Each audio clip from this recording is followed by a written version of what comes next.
का पान करने की प्रेरणा। शोकम भयमवसादम क्लेदम कालुष्यमरतिमपि हित्वा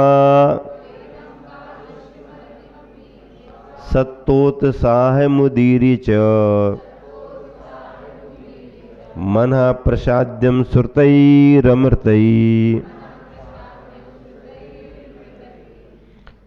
हाँ, शोकम भयम अवसादम क्लेदम कालुष्यम अरतिम अपि हित्वा सत्तोत्साहम उदीर्य च मनः प्रसाद्यम श्रुतैः अमृतैः। शोकम शोक, भयम भय, अवसाद यानी खेद, क्लेदम स्नेह को क्लेद कहा है, कालुष्यम द्वेष, और अरतिम अपि अप्रीति, अरति यानी अप्रीति को भी हित्वा छोड़कर। किस किस को छोड़ करके?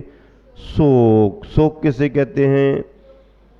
चिंता विशेष को शोक कहते। भैया ज़्यादा ही सोचा विचारी में पड़ गए, ज़्यादा किसी बात को लेकर के उलझ जाए, चिंता में शोक की स्थिति आ जाती है।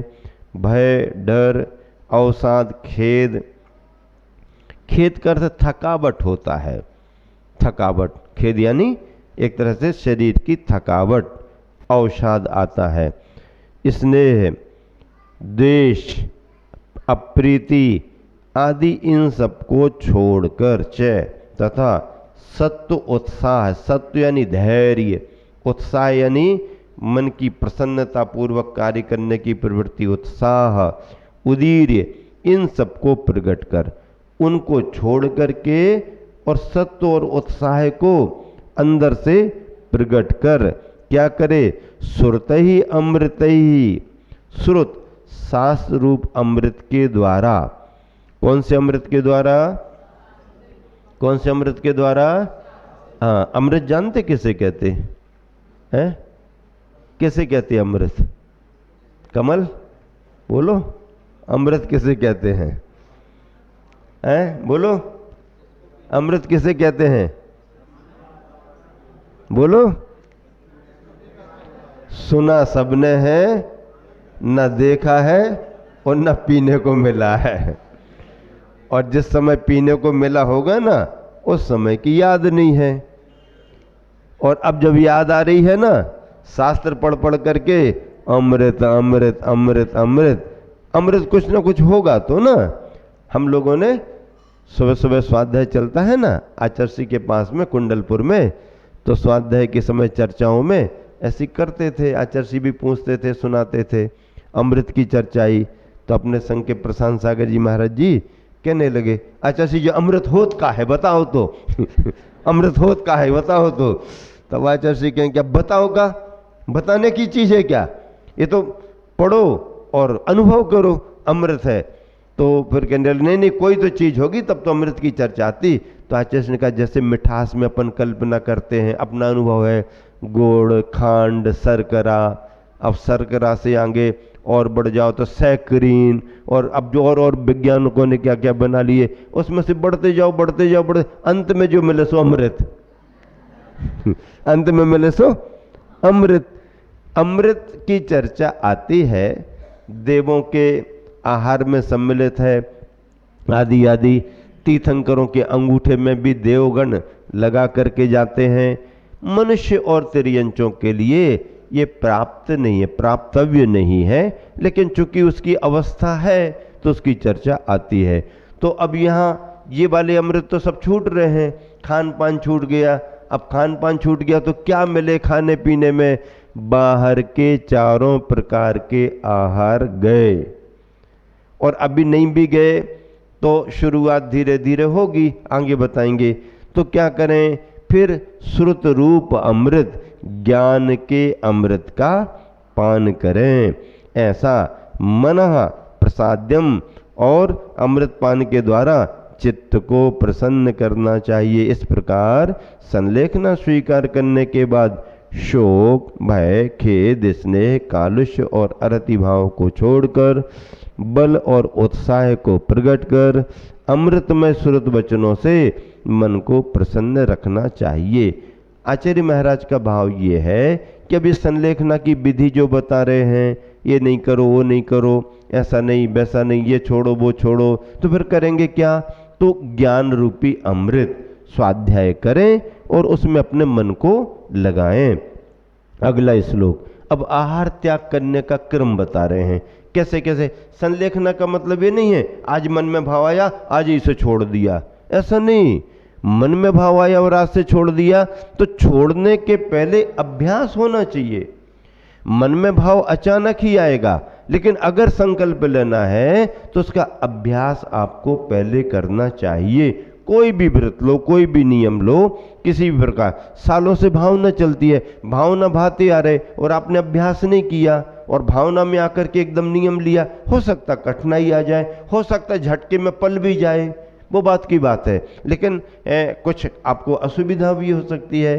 तो अगर कोई भी प्रकार का संकल्प ले रहे हैं तो उसका थोड़ा सा अभ्यास, प्रारंभिक अभ्यास होना चाहिए और फिर मनोबल रहता है। अभ्यास नहीं भी है और मन में दृढ़ता आ गई, जैसे अभ्यास नहीं उपवास करने का, और किसी दिन घर में खटपट हो गई और तुम्हारे मन में गुस्सा आ गई, हम आज नहीं खाएंगे, तो आपने एक आध दिन पहले अभ्यास किया था क्या? नहीं किया। अब गुस्से में आकर के उपवास कर लिया ना, अब बाजार में खा लिया हो तो पता नहीं वो घर वालों को लेकिन घर में तो क्या चल रहा है, खाया ही नहीं, खाया ही नहीं, खाया। बहुत होशियार होते हैं ये लोग, ऊपरी गुस्सा दिखाने वाले, कहाँ खा पी करके आ जाए कोई पता नहीं, लेकिन कोई कोई सही में भी नहीं खाते हैं। अब सही में मान ले किसी ने गुस्से में सही में नहीं खाया तो उसका उपवास माना जाएगा क्या? नहीं, वो तो उसके मन का नहीं हुआ है या सामने वाले ने उसकी आवश्यकता पर ध्यान नहीं दिया, इसलिए डिस्टर्ब हुआ है। अब ताकत कहां से आ गई? आई कि नहीं आई? कर तो लिया, शाम तक निकाल दिया है, निकल गया समय, रात भी निकल गई, उपवास ही कर लिया, पूरा खाया ही नहीं। ये तो आपने अपने विभाव भावों में ताकत अर्जित की। अब स्वभाव भावों में आकर के करो। महाराज जी ने कहा 14 है, क्या विचार है? है महाराज, क्या विचार है? नहीं नहीं, कुछ खान पान में करना है क्या? दान की बात नहीं कर रहे, खान पान की बात कर रहे हैं ना। ज्यादा सोचो मत, खान पान में कुछ कर सकते क्या? हाँ देखते हैं, घर जाके देखना पड़ेगा, कुछ तैयार तो नहीं हो गया, नहीं हुआ हो तो देख लेंगे साइकोलॉजी होती है ना। अब अगर कुछ तैयार नहीं हुआ तो कह देंगे क्या रहने दो, लेकिन अगर तैयार हो गया होगा तो बुंदेलखंड में एक ढूंका का उपवास होता है। अब तो ये परंपराएं खत्म हो गई। ढूंका का उपवास कैसा होता है हम भी नहीं समझते थे, बाद में लोगों ने समझाया। पुराने समय में ढूंका का उपवास, जैसे पर्यूषण लगे हैं या और भी अन्य दिन है, कोई भी दिन है, किसी के मन में आ गया कि आज हम अपने घर पर भोजन नहीं करेंगे, घर पर कहेंगे भी लोग तो भोजन नहीं करेंगे। अब उपवास करना कि नहीं करना पक्का नहीं है, तो भोजन कर सकते हैं, हम भोजन भी कर सकते और अगर नहीं हुआ तो उपवास करेंगे, लेकिन घर पर भोजन नहीं करेंगे। विधि क्या है इसकी? मंदिर से निकलने के बाद वह व्यक्ति भोजन करने की बेला में, समय में 2, 4, 6 घरों में जाएगा और भैया क्या हो रहा है, सब ठीक ठाक है ना, बढ़िया, सब बढ़िया है ना, हाँ, अब बातचीत करके वहां से निकलेगा। उसी के बीच में अगर किसी ने कुछ कह दिया तो बैठ जाएगा, भोजन कर लेगा, नहीं है तो ढूंके काय भाई क्या कर रही, काय कक्का काम होगा नहीं भाव, ऐसे ढूंक ढाक करके ऐसा करके और हाँ जय जनन जोहार कर दी उन्होंने, भी अपने काम में लगे तो वापस आ जाएगा। किसी ने कुछ कहा नहीं, कुछ नहीं, जय जनन जोहार भैया सब ठीक ठाक है, हो एक घर 2, 4, 6 घरों में चला गया। अगर किसी ने कुछ नहीं कहा कि भैया समय हो रहा है, भोजन करना है, आओ बहुत दिन बाद आए हो, भोजन कर लो, अगर कह दिया तो भोजन करने बैठ जाएगा, और नहीं कहा तो उतने घरों को करके वापस अपने घर पर आकर के उपवास का संकल्प कर लेगा। ये ढूंका का उपवास है। काय का उपवास है? ढूंका का। इसमें भी थोड़ी परीक्षा तो होती है। उसने अपने मन बनाया, वो कहेगा नहीं किसी से कि मुझे भोजन करना है। घर पर कोई कहेगा तो भोजन नहीं करेगा, लेकिन अपने जैन बंधुओं के यहाँ आते जाते देख दाख करके अगर किसी ने समझ लिया और निवेदन कर दिया, हाउ ठीक है बैठ जाते हैं, तो कर लेगा। और नहीं कहा तो उसका उपवास, क्यों समझ में आया वीरेन जी? नहीं आया है? मैं भी पूरा पुण्य लगे, चिंता मत करो। पुण्य तो पुण्य तो पूरा ही लगेगा। क्यों? क्योंकि उसकी उसके तरह की विधि है। हाँ, मन में वो कोई विकल्प ना लाए तो पूरा पुण्य है। अगर संयोग, ये भी उसकी एक विधि है ना, जैसे महाराज जी विधि वगैरह लेकर के निकलते ना कभी कभी, तो उसने भी विधि ले ली, बताएगा नहीं किसी को। उसके भाग्य से अगर किसी ने कह दिया तो कह दिया, नहीं कहा तो उपवास। इसको कहते हैं ढूंका का उपवास। पुराने समय में ये सब चलता था, अब थोड़ा कम हो गया है। इस तरह से अब देखो, आहारम परिहाप्य क्रमशः स्निग्धम विवर्धयेत् पानम स्निग्धम चहापीत्वा खरपानम पूरेत क्रमशः। क्रमशः क्या? आहारम परिहाप्य, फिर क्रमशः स्निग्धम विवर्धयेत् पानम स्निग्धम चहापीत्वा खरपानम पूरेत क्रमशः। क्रम क्रम से क्या करे?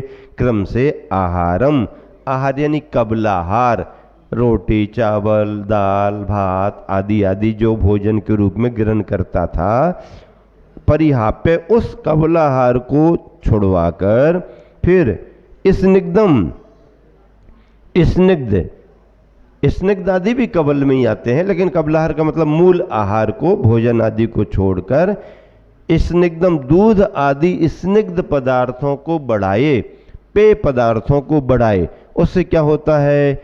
उससे ये होता है कि जब अन्न की कमी होने लगती है और अन्न को अपन छोड़ देते हैं, तो धीरे धीरे पेय पदार्थ अपने शरीर का शुद्धिकरण करते हैं। हाँ, शरीर का संशोधन, संलेखना में शरीर का संशोधन होना बहुत जरूरी है। अगर कोई भी बीमारी नहीं है शरीर में, तो भी अन्न तो जमा रहता है, अगर वो जमा हुआ है तो लास्ट में वात पित्त कफ आदि की विषमताएं बढ़ सकती हैं, तो उसी को व्याधि मान लिया जाता है। वो ना बढ़े, शरीर की प्रकृति सम रहे, तो अन्न को घटा घटा करके छोड़ करके फिर पेय पदार्थों को बढ़ाए। दूध है, बाकी दूसरी चीजें, छाछ वगैरह को भी इस क्रम में आगे बढ़ाया जाता है। किसी को दूध, किसी को छाछ, जो भी जिसको अनुकूल बैठता। यानी स्निग्धम पानम विवर्धेत, स्निग्ध पदार्थ को, पेय पदार्थ को बढ़ावे। पश्चात क्रमशः स्निग्धम दूध आदि स्निग्ध पदार्थों को, पान को, पेय को हापित्व छोड़कर खरपानम कांजी आदि खरपान को पूरियत बढ़ावे। कांजी का मतलब है अब केवल पानी पर आएगा, रस दूध आदि छाछ ये पेय पदार्थों से हट करके पानी। अब पानी की मात्रा ऐसे ज़्यादा पिया नहीं जाता पानी, तो उसमें कुछ मिला करके आंवले का रस या आंवले का पाउडर या समझ लीजिए नींबू का थोड़ा सा रस मिला करके, ताकि उस स्वाद से पानी की पूर्ति ज़्यादा हो। उस टेस्ट के कारण पानी ज़्यादा लिया जाए। पानी ज़्यादा लेने से क्या होगा? शरीर का संशोधन, विकृतियां जो भरी हैं, जो वेस्टेज भरा हुआ है, वो धीरे धीरे निष्कासित हो और शरीर का शुद्धिकरण, ये प्रक्रिया है। वह आहार को भी क्रमशः छोड़ता जाए। पहले अन्न छोड़े और दूध या छाछ ले, तदनंतर दूध या छाछ भी छोड़कर कांजी तथा उष्ण जल ही ग्रहण करे। छाछ में जो प्रकृति होती है वो ग्रस्त लोग नहीं समझ पाते हैं और वैसी तैयार नहीं करते हैं। दही में पानी मिलाया, पतला कर दिया, छाछ बन गई, नहीं, ये नहीं है।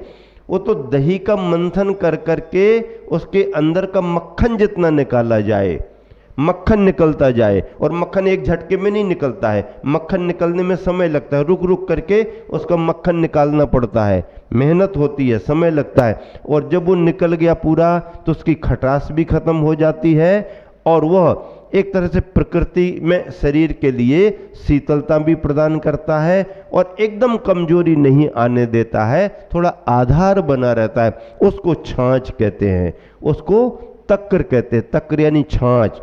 दही में पानी मिलाया, पतला कर दिया, छाछ बन गई। नहीं, वो पतला दही है, वो छाछ नहीं है। छाछ को तो मथना पड़ता है, मथ मथ करके निकालना पड़ता है, उसकी प्रक्रिया है, करने वाले जानते हैं। इस तरह से दोनों श्लोकों का पद्यानुवाद भी अपन मिलकर के एक साथ पढ़ते हैं। 126 और 127, 126 और 100, यही है ना? हाँ, 127 128, पेज नंबर 118। दाल भात आदिक को क्रमशः कम कम करते त्याग करे, दुग्धादिक का पान करे, अब नहीं अन्न का राग करे। दुग्धादिक को भी क्रमशः फिर निज इच्छा से त्याग करे, नीरस कांजी नीरादिक का केवल बस अनुपान करे। नीरस प्रासुक जलपानादिक भी क्रमशः फिर तज देना, तन कृष हो उपवास करे, पर प्रथम निजी बल लख लेना। पूज्य पंच नवकार मंत्र को निस्दिन मन से जपना है, पूर्ण यत्न से जागृत बनकर तजना तन को अपना है। देखिए, गुरुवर आचार्य ने कितना बड़ा उपकार किया है कि जो संस्कृत के श्लोक का अर्थ सीधा सीधा नहीं समझ सकते हैं, अथवा जिनकी गायन की कला है और गेय रूप में गाने में, पद्यों के पढ़ने में जो एक वातावरण बनता है, भावनाएं बनती हैं, तो कितनी मेहनत करके श्रम करके पद्यानुवाद किए हैं। आप विचार तो करो, कहाँ कर्नाटक के कन्नड़ भाषा भाषी और फिर हिंदी भाषा पर कितना बड़ा उपकार किया, कितना साहित्य समृद्ध हुआ है गुरुवर आचार्य की देन से। इसलिए मूल ग्रंथों को पढ़ने के साथ साथ अपने गुरुवर के किए गए पद्यानुवादों को भी हर समय जिन जिन ग्रंथों का है उनको भी प्रस्तुत करना, ताकि समाज को परिचय मिलता है, चर्चा में आते हैं, फिर आपकी भी पढ़ने की रुचि होगी, आप पढ़ेंगे तो समाज में पठन पाठन का चलन होता है। इतने बड़े बड़े कार्य करके आचार्य गए, इसलिए हम लोग चला करके अलग जी द्रव्य संग्रह पढ़ा रहे, उसका पद्यानुवाद पढ़ते हैं। महाराज जी स्टोपदेश पढ़ा रहे अलग जी, उसका भी अपन पद्यानुवाद पढ़ते हैं। रत्न कंडक शराब का चार, मूल श्लोक और पद्यानुवाद, इससे सभी विधाओं का परिचय होता है और सभी तरह के ज्ञान होते हैं। इस तरह से संलेखना का प्रकरण चल रहा है। कोई जिज्ञासा सामने से आ रही है? बोलो। 126 का पद्यानुवाद पढ़ना है, पढ़े देते हैं। शोक छोड़ना, भीति छोड़ना, पूर्ण छोड़ना, खेद तथा स्नेह छोड़ना, देश छोड़ना, अरति भाव मन वेद व्यथा, अहो धैर्य भी तथा जगाना, उत्साहित निज को करना, सत्य श्रुतामृत पिला पिला कर, तृप्त शांत मन को करना। बहुत अच्छा है। हाँ ठीक है, स्वाध्याय अमृत का पान है, घटाघट कर लो, आगे पीछे सब हो जाए बराबर। ज्ञान भावना में ऐसा चलता ही है।